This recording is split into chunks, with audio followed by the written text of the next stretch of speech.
এমন না মনে গো। হ্যাঁ কি হলো? আরে তুমি এখানটায় বসে আছো, আমি তোমাকে নিচে খুঁজছি। কেন কি হয়েছে সেটা তো বলো। আমার আজকে অফিসে যেতে ভালো লাগছে না, তুমি একটু বসকে বলে দাও না। আমি বললে বস বিশ্বাস করবে না, আমার ভালো লাগছে না। তুমি শুধু কথা বলবে আর কি কি বলতে হবে আমি আমি শিখিয়ে দেবো, ঠিক আছে? ফোন করেছে না। হ্যালো স্যার, ও না আজকে অফিসে যেতে পারবে না। কেন আসতে পারবে না অফিসে? এই তুমি অফিসে যেতে কেন পারবে না কেন? কেন যেতে পারবে না, কেন যেতে পারবে না? হ্যাঁ, দিদা দাদুকে কাঁঠাল খেতে দিয়েছিল, কাঁঠাল খেয়ে দাদু মারা গেছে। হ্যাঁ স্যার, দিদা দাদুকে খেতে দিয়েছিল, কাঁঠাল মারা গেছে।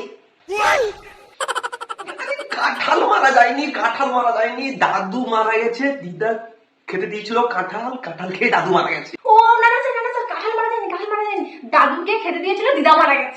হে ভগবান, একে আমি নিয়ে কি করবো? দাদু দাদু মারা গেছে কাঁঠাল খেয়ে, দাদু দিদা না। আরে হ্যাঁ বলছি বলছি, হ্যাঁ স্যার, দিদা মারা যায়নি, দাদু দিদাকে খেয়ে কাঁঠাল মারা গেছে। আরে তোমাকে আমি কি বলছি, দাদু দিদাকে কেন খেতে যাবে? দাদু এই তুমি কাঁদছো কেন স্যার? ও না খুব কান্নাকাটি করছে, ওই যে দাদু কাঁঠাল খেয়ে মারা গেছে না।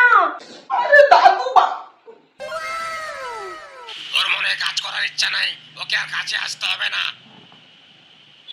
এই বলছে তোমাকে মনে হয় কাজ থেকে বের করে দেবে, বলছে নাকি তোমার নাকি চাকরি করার আর কোনো ইচ্ছে নেই। হ্যালো স্যার, হ্যালো স্যার শুনুন। কেটে দিল ফোনটা। কেন যে তোমাকে কথা বলতে দিলাম, আমার চাকরিটাই চলে গেল।